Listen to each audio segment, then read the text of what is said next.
नमस्कार, non tech study में आप सभी का बहुत बहुत स्वागत। हम पढ़ रहे हैं प्रॉफिट एंड लॉस। आज हम पढ़ेंगे प्रॉफिट एंड लॉस का अगला पार्ट।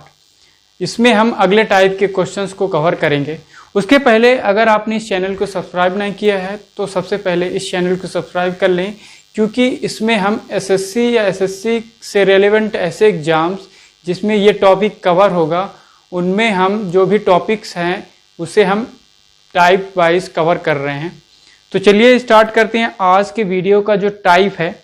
यहाँ पे जैसा कि आप क्वेश्चन देख रहे हैं कि एक दुकानदार किसी आर्टिकल को 450 के बदले 550 रुपए में बेचता है, तो अब उसे उतना ही लाभ होता है जितना हुआ पहले हानि रहता था। तो उसका क्रय मूल्य मतलब कॉस्ट प्राइस ज्ञात कीजिए। तो इस टाइप के क्वेश्चन को करने का एक पर्टिकुलर मेथड है। इसमें हम कैसे सॉल्व करेंगे, यहाँ पे हम एक हॉरिजॉन्टल लाइन खींचेंगे जिसमें हमें दो वैल्यू गिवन है। पहले किस रेट पर बेचता था, अब किस रेट पर बेच रहा है। तो पहले जो रेट था वो 450 रुपए में बेचता था, 450 रुपए में बेचता था। अब कितने में बेच रहा है वो 550 रुपए में। पहले 450 रुपए में बेचता था, अब 550 रुपए में बेचता है। पहले जितना हानि कमाता था उतना ही अब लाभ कमा रहा है। मतलब यहाँ पे कोई उसका क्या होगा, कॉस्ट प्राइस होगा, मतलब उसका क्रय मूल्य कहीं बीच पे होगा, क्योंकि क्रय मूल्य से कम पे बेचने पर ही उसे हानि होता रहा होगा। तो बोल रहा है जितना उसे पहले हानि होता था उतना ही अब उसे क्या हो रहा है, लाभ हो रहा है। मतलब यहाँ से ये डिस्टेंस मान लेते हैं अगर x है, तो कॉस्ट प्राइस से जितना कम में बेचता था अब उससे उतना ही ज्यादा लाभ हो रहा है। मतलब अगर जितना हानि था उतना ही लाभ है, तो यहां से यहां तक भी कितना होगा x। ठीक है, तो हानि बराबर लॉस लाभ हो गया। तो यहां से हम इसको भी x और इसको भी x मान सकते हैं। अब अगर हम देखें यहां से यहां तक का डिफरेंस कितना है, पहले 450 में था, अब 550 में बेच रहा है। मतलब कितने का अंतर आ रहा है, 550 माइनस 450, कितने का अंतर आ रहा है, 100। ये 100 किसके बराबर है, यहां से यहां तक के बराबर। मतलब ये x और ये x किसके बराबर है, ये 2x। तो 2x किसके बराबर आ गया हमारे पास 100। तो यहां से हम x की वैल्यू कितना निकाल सकते हैं, 50। x की वैल्यू 50 आ गया। मतलब यहां से यहां का अंतर कितना है, 50, या इधर से इधर का भी अंतर कितना है, 50। अब हमें क्या निकालना है, कॉस्ट प्राइस। तो पहले जितना था उसमें अगर हम 50 जोड़ दें तो हमारा ये कॉस्ट प्राइस आ जाएगा, या इस वाले वैल्यू से हम इस x को घटा दें, मतलब 50 को घटा दें तो ये हमारा क्रय मूल्य आ जाएगा। तो इस तरह हम कॉस्ट प्राइस कितना कह सकते हैं, 450 में अगर हम 50 जोड़ देंगे, 450 प्लस 50 कितना आ गया, 500। तो 500 रुपये हमारा क्या हो जाएगा, कॉस्ट प्राइस। या 550 में हम 50 घटा देंगे, क्योंकि लाभ था, लाभ में हम विक्रय मूल्य में हम लाभ घटाते हैं तो हमारा क्रय मूल्य आता है। तो यहां से भी हम क्रय मूल्य निकाल सकते हैं। तो चलिए इनसे बनने वाले कुछ और क्वेश्चंस हैं, उन्हें डिस्कस करते हैं। अगला सवाल है कि एक दुकानदार किसी आर्टिकल को 300 रुपए में बेचता है, जिसके कारण उसे कुछ हानि होती है। यदि यह उसी आर्टिकल को 450 रुपए में बेचे तो उसे 2 गुना का लाभ होता है। पहले जितना भी हानि था उससे 2 गुना का लाभ होता है।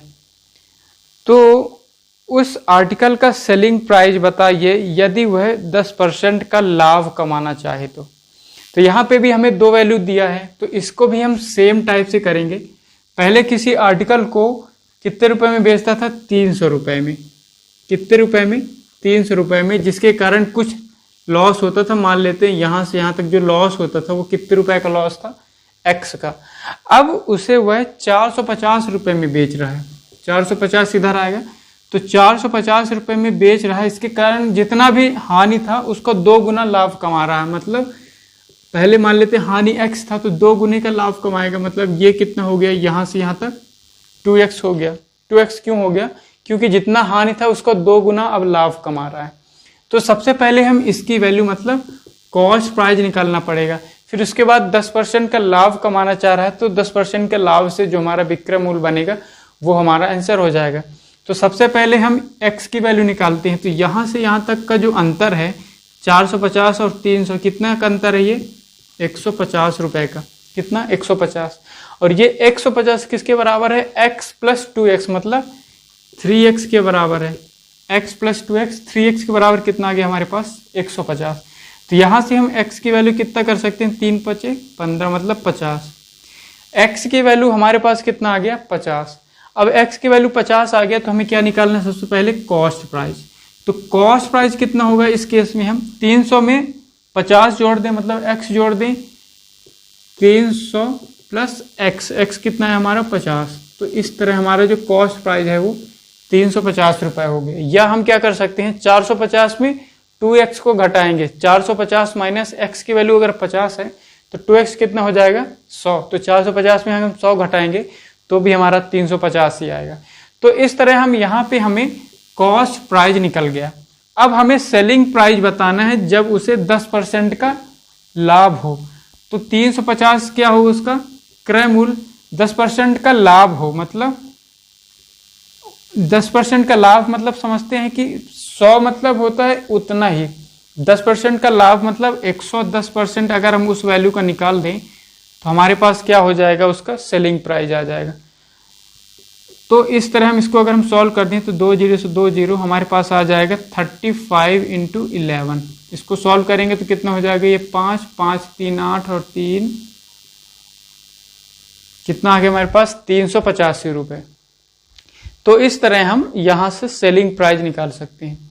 ये वाला जो फॉर्मूला है वो क्या होता है कि selling price is equal to cost price into 100 plus, अगर लाभ है तो प्लस लाभ, अगर हानि होगा तो माइनस करके क्या लिखेंगे यहाँ पे हानि, डिवाइड बाई क्या होगा 100। तो इस फॉर्मूले के थ्रू हम यहाँ पे सेलिंग प्राइस निकाले हैं। यहाँ पे लाभ था इसलिए 100 प्लस लाभ लिखे मतलब 10, तो 110 अपॉन 100 तो 110/100 आ गया। तो इस तरह हम सेलिंग प्राइस हमारा निकल गया 385 रुपये। अगला सवाल है कि एक दुकानदार किसी आर्टिकल को 69 रुपीज में बेचता है जिसके कारण वह कुछ लाभ कमाता है। यदि यह उसी आर्टिकल को 78 रुपीज में बेचे, 78 रुपीज में बेचे तो उसे 2 गुना का लाभ मिलता है, मतलब जितना लाभ पहले था अब उसका 2 गुने का लाभ मिलता है। तो उसका सेलिंग प्राइस बताइए अगर वह 10% का लाभ कमाना चाहता है। तो सबसे पहले हम इस ग्राफ में इसको डिफाइन करेंगे कि कहाँ पे वो वैल्यू आएगा। सबसे पहले हम किसकी लाइन खींचते हैं, कॉस्ट प्राइस का। आपको ये ध्यान रखना है कि अगर लाभ होगा तो कॉस्ट प्राइस के राइट साइड में होंगे सारे वैल्यू, अगर लॉस होगा तो कॉस्ट प्राइस के लेफ्ट साइड में वैल्यू होगा। तो यहाँ पे 69 रुपीज को बेचने पर उसे लाभ मिल रहा, मतलब कॉस्ट प्राइस से ज्यादा पर बेचने पर हमें लाभ मिलता है, इसलिए इधर हम मान लेते हैं ये 69 रुपीज। तो इसके कारण उसे मान लेते हैं एक्स का क्या था, लाभ था। अब उसे 78 रुपीज में बेच रहा है, कितना 78 रुपीज में बेच रहा है, जिसके कारण उसे पहले का 2 गुने लाभ मिलता। मान लेते हैं पहले x का लाभ था तो अब उसे 2x का लाभ मिल रहा है। यहां से यहां तक जो वैल्यू है वो कितना हो जाएगा 2x इसलिए कि जितना पहले लाभ था उसका अब 2 गुने का लाभ मिल रहा है, तो ये कितना हो जाएगा 2x। सबसे पहले हमारा जो मोटिव होता है वो क्या होता है कि कॉस्ट प्राइस को निकालना। तो हम अगर देखें यहां से यहां तक हमें कौन सी वैल्यू पता है 69 और 78, तो इन दोनों का डिफरेंस निकालेंगे। तो 69 और 78 का जो डिफरेंस होगा वो कितना होगा प्लस का 9, कितना होगा प्लस का 9। और ये टोटल कितना था यहां से यहां तक, यहां से यहां तक कितना है 2x, यहां से यहां तक कितना है x। तो अगर हम ये वाली वैल्यू निकालें ये वाली तो कितना होगा ये x होगा। 2x में हमने ये वाली वैल्यू घटा दी है x, इस वाले वैल्यू में 2x में हम यहां से यहां तक की वैल्यू x घटा दिए तो हमारे पास ये कितना आ गया x। ठीक है, तो इस तरह हम क्या कह सकते हैं कि x कितना हो जाएगा, x इज इक्वल टू कितना हो गया हमारे पास 9, x कितना हो गया 9। अब हमें क्या निकालना है, सबसे पहले कॉस्ट प्राइस। तो अगर ये वाला वैल्यू लेंगे तो इसमें हम x घटाना पड़ेगा, अगर 78 लेंगे तो उसमें हम 2x को घटाएंगे तो हमारे पास क्या आ जाएगा कॉस्ट प्राइस। तो सबसे पहले हम कॉस्ट प्राइस अगर निकालें तो कितना आ जाएगा, हम ये वाली वैल्यू ले रहे हैं तो 69 में हम x को घटा दिए, 69 में x को घटा दिए तो हमारे पास कितना हो गया 69 माइनस x, x की वैल्यू कितना है 9। तो हमारे पास जो वैल्यू आ गया वो कितना आ गया 60 रुपीज़। अब 60 रुपीज़ क्या आ गया हमारे पास कॉस्ट प्राइस। अब हमें सेलिंग प्राइस बताना है जब हमें 10% का क्या हो लाभ हो। तो हम सेलिंग प्राइस बता सकते हैं, कितना होगा selling price, cost price into 100 plus लाभ हो रहा है तो 100 प्लस लाभ मतलब 10/100। ठीक है, यहाँ से हम पुट कर दें तो 60 इंटू 110/100। ठीक है, 60 इंटू 110/100। यहाँ से 2 जीरो से 2 जीरो हमारे पास आ गया 11 इंटू 6 मतलब 66 रुपीज़। तो इस तरह हम इस टाइप के क्वेश्चंस को इस ग्राफ के थ्रू सॉल्व करेंगे। और यहाँ से सेलिंग प्राइस पूछा है 10% के लाभ से, तो हम सेलिंग प्राइस निकाल लेंगे। हमारा आंसर कितना आ गया यहाँ पे 66 रुपये। तो चलिए बढ़ते हैं इस टाइप के क्वेश्चन का एक लास्ट सवाल। यहाँ पे जैसा कि आप देख रहे हैं कि एक दुकानदार किसी आर्टिकल को 717 रुपये में बेचने पर 11.1/9% का लाभ कमाता है यदि वह पहले 527 रुपये पर बेचने पर जितना उसे लॉस होता था। मतलब क्या है कि अगर पहले 527 रुपये में बेचता है तो उसे जितना लाभ होता है, अब अगर 717 रुपये में बेचता है तो उसे पहले का 11.1/9% का ज़्यादा का लाभ होता है। जितना पहले था उसका 11.1/9% का ज़्यादा का लाभ होता है। तो हमें उसका कॉस्ट प्राइस मतलब क्रय मूल्य बताना है। तो सबसे पहले हम क्या बनाएंगे, ये ग्राफ पहले उस आर्टिकल को कितने पर बेचता था 527 रुपये पे, कितने पर 527 रुपये पर बेचता था तो उसे क्या होती थी लाभ हानि होती थी। बोल रहा है यहाँ पे कि पहले जितना भी हानि होता था उसका अब 11.1/9% का ज़्यादा लाभ होता है। तो 527 पे हानि होती है, तो अगर ये कॉस्ट प्राइस है तो हमारा सेलिंग प्राइस कॉस्ट प्राइस से कम होगा। हम कोई आर्टिकल अगर जितना उसका लागत मूल्य है उससे कम मूल्य पर बेचेंगे तो हमें हानि होती है। तो हानि होगी तो हम इस साइड लिखेंगे कॉस्ट प्राइस से भी कम मूल्य पर, मतलब इधर लेफ्ट साइड। अगला अगर उसे 717 रुपये पर बेचने पर, अब उसे कितने पर बेच रहा है 717 रुपये, अब उसे क्या हो रहा है लाभ हो रहा है, इसलिए हम इसको राइट साइड में लिखें।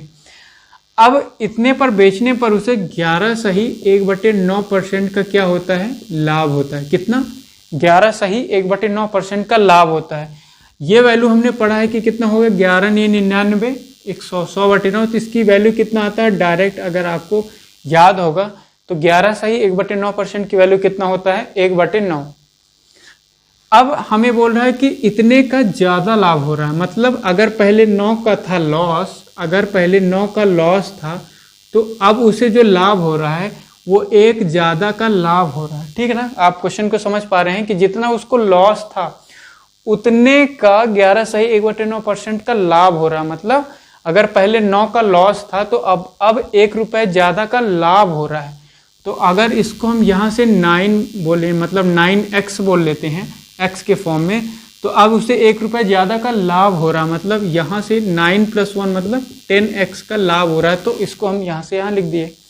अब हमारा जो मोटिव है क्या है कॉस्ट प्राइस निकालना। तो यहाँ से यहाँ का जो अंतर है, यहाँ से यहाँ का जो अंतर है वो कितना होगा 717 में हमने 527 को क्या कर दिया माइनस कर दिया। तो कितना होगा 7 से 7 0, 11 में 2 गया कितना 9, 7 में 6 गया 1, 190 आ गया यहाँ से यहाँ का अंतर। और यहाँ से यहाँ तक की वैल्यू कितना है ये 9 है, और यहाँ से यहाँ तक कितना 10। तो कितना है ये 10 + 9 19x।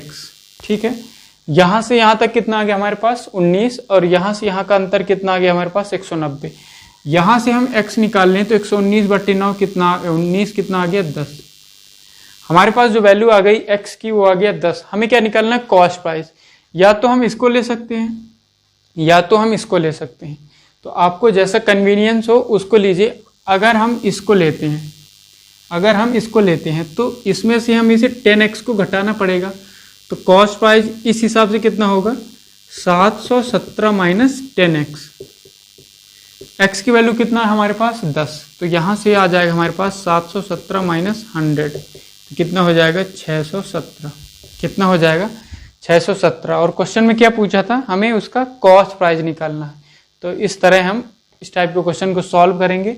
आई होप आपको ये इस टाइप के क्वेश्चन जो है समझ में आया होगा। एक बार क्विक रिव्यू देखते हैं। इसमें क्या करते हैं कि एक हम ग्राफ खींचते हैं, लेफ्ट साइड उसके लॉस को लिखेंगे, राइट साइड उसके प्रॉफिट को लिखेंगे। अब इन दोनों का अंतर लेंगे और ये जो वैल्यू लिए हैं इन दोनों का जो यहाँ से यहाँ तक जितना वैल्यू है वो लेंगे और उन दोनों को कंपेयर करेंगे। यहाँ से x की वैल्यू आ जाएगी, x की वैल्यू आ जाने के बाद इस वाले में इस वैल्यू को ऐड करेंगे तो कॉस्ट पाई जाएगा। इस वैल्यू में इस वाले को हम क्या करेंगे, सब्ट्रैक्ट करेंगे तो हमारे पास कॉस्ट पाई जाएगा। क्वेश्चन है कि टी के प्राइस में 20% की बढ़ोतरी होती है तो बताओ कितने परसेंट का डिक्रीज उसके कंजम्पशन में किया जाए ताकि उसके टोटल एक्सपेंडिचर में कोई भी इफेक्ट ना आए।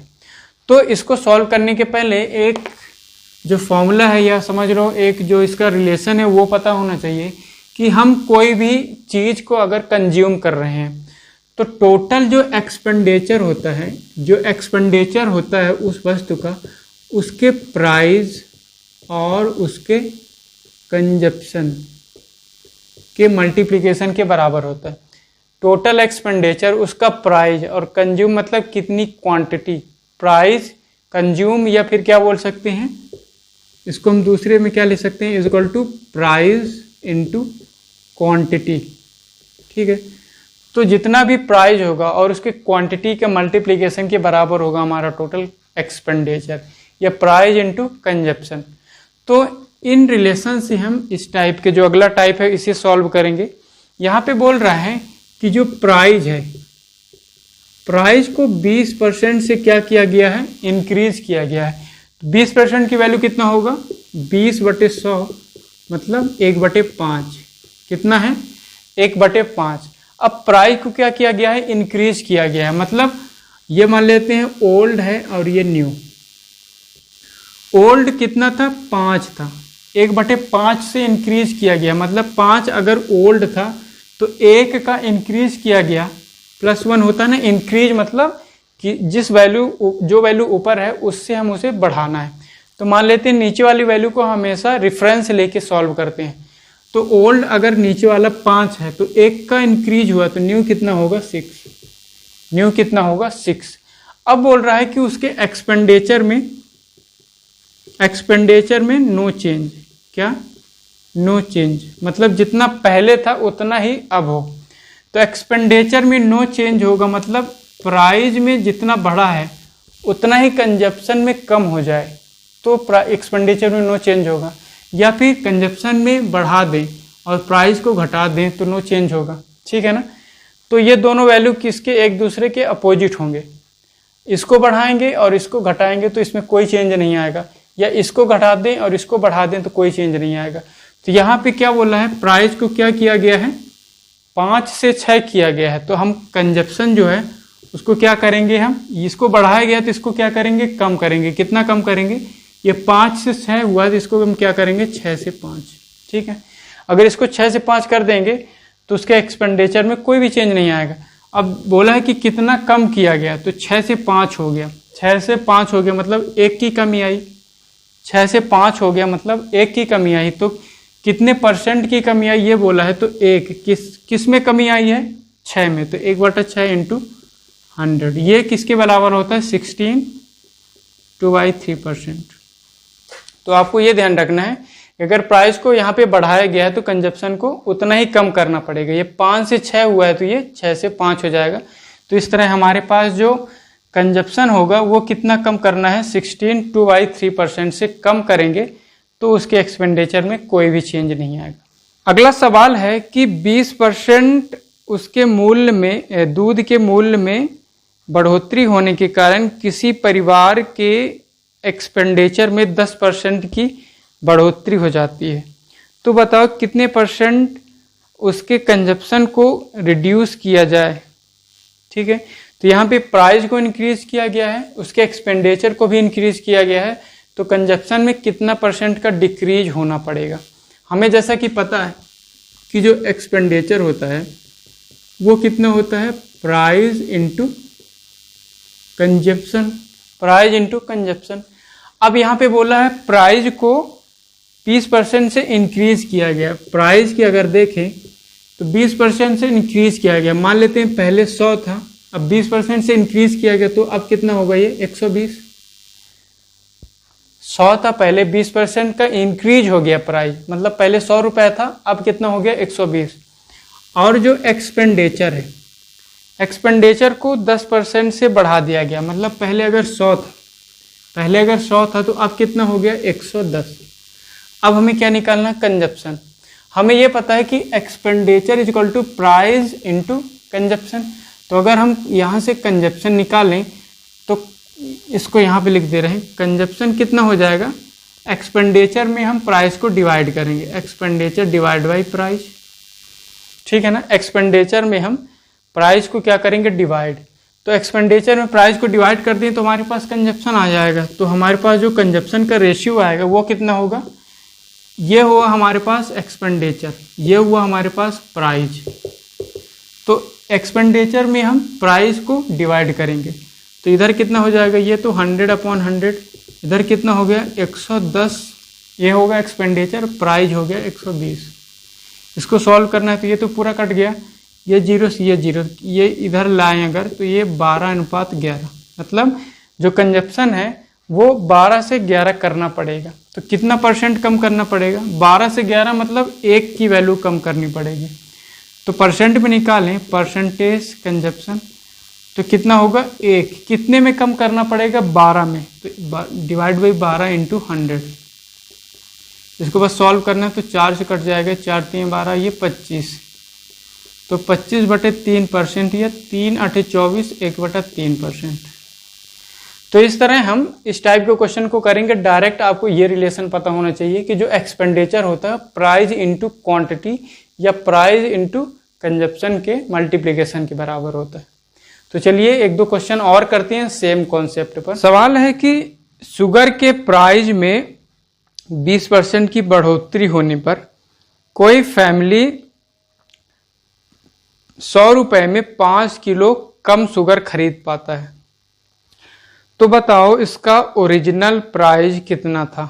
यहाँ पे जो ये अगला टाइप है, इसी में जो नेक्स्ट जो लेवल है क्वेश्चन का वो ये है कि हमें जो कंजप्शन है, हमें जो एक्सपेंडिचर है, जो उसका टोटल खर्चा है एक्सपेंडिचर, वो दे दिया है 100। मतलब पहले भी 100 खर्चा होता था, अब भी 100 खर्चा हो रहा, मतलब एक्सपेंडिचर जो है वो क्या कर दिया है, कांस्टेंट। मतलब जितना पहले एक्सपेंडिचर था उतना ही अब एक्सपेंडिचर है।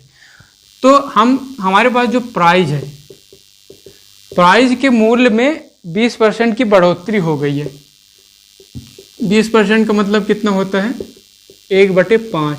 तो पहले 5 था, अब 1 की बढ़ोतरी हो गई, तो कितना हो गया, अब प्राइस 6, ठीक है। अब प्राइस हो गया 6। अब यहाँ पे जो दिया है एक्सपेंडिचर, टोटल एक्सपेंडिचर वो क्या है, कांस्टेंट, कितना है 100।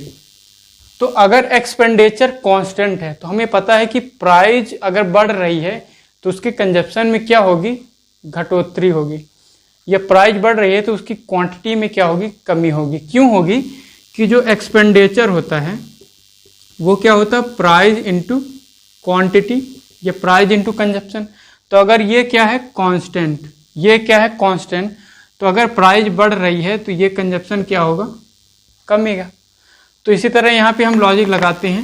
हमारे पास प्राइस का रेशियो आ गया 5 से 6, तो जो कंजप्शन होगा वो कितना होगा, 5 से 6 बढ़ा है तो ये कितना होगा, 6 से 5। 6 से 5 मतलब पहले 6 की क्वांटिटी खत्म होता था, अब 5 ही क्वांटिटी मिल रही है उस प्राइस में। क्वेश्चन में बोला है कि अब 5 किलो कम शुगर मिल रहा है, मतलब पहले 6 मिलता था अब 5 मिल रहा है, तो 6 से 5 मतलब 1 की कमी हुई है। रेशियो के अनुसार 6 पहले मिलता था 6 किलो, अब 5 किलो, लेकिन रेशियो के अनुसार कितना मिल रहा है, कम 1। इस 1 की वैल्यू बोल रहा है क्वेश्चन में कि 5 किलो कम शुगर, मतलब 1 की वैल्यू कितना आ गया, 5। 1 की वैल्यू कितना आ गया, 5 kg। 1 की वैल्यू कितना आ गया, 5 kg। हमें क्या निकालना है, उसका ओरिजिनल प्राइस, मतलब ओरिजिनल क्वांटिटी चाहिए। ओरिजिनल प्राइस अगर हमें पता करना है तो ओरिजिनल क्वांटिटी चाहिए। तो अगर 1 की वैल्यू 5 किलो है तो 6 की वैल्यू कितना होगा, 6 5 30 kg। इसका मतलब क्या हो गया कि पहले 100 रुपए में 30 किलो खरीदता था। तो प्राइस अगर निकालें तो कितना होगा, 100 रुपए में 30 केजी, या ऐसे बोल दो कि 30 केजी कितने रुपए में, 100 रुपए में। उसका ओरिजिनल प्राइस मतलब कितने रुपए पर केजी उसका मूल्य था। तो 30 केजी 100 रुपए में, तो 1 केजी कितना होगा, 100/30 मतलब 10/3 रुपए पर केजी। हमारे पास क्या पता चल गया कि जो पुराना मूल्य था उस शुगर का 10/3 रुपए पर केजी, मतलब 1 केजी का मूल्य था वो 10/3। तो इस तरह हम इस टाइप के क्वेश्चन को सॉल्व किए हैं। अगर यहाँ पे आपसे पूछता कि अभी नया मूल्य बताओ, तो कैसे बताते। नया मूल्य बताने के लिए 5 की वैल्यू चाहिए। अगर 1 की वैल्यू 5 है तो 5 की वैल्यू कितना होगा, 25 केजी। 5 की वैल्यू 25 केजी। इसका मतलब क्या हो गया था कि 25 केजी जो है 100 रुपए में, कितने रुपए में, 100 रुपए में। तो 1 केजी कितना हो जाएगा, 100/25 मतलब 4 रुपए। तो हमारा जो अगर बोलता कि नया प्राइस बताओ तो 4 रुपए पर केजी, मतलब 1 केजी का मूल्य कितना होता है, 4 रुपए। लेकिन क्वेश्चन में बोला है कि ओरिजिनल प्राइस, तो 10/3 रुपए पर केजी। तो ये कुछ आज के वीडियो के जो क्वेश्चंस थे, आपको आई होप समझ में आया होगा। तो चलिए आज के वीडियो के लिए इतना ही, एंड अगले वीडियो के साथ, अगले लेक्चर में अगले टाइप के साथ मिलते हैं। तब तक के लिए धन्यवाद and thank you for watching. Thanks a lot.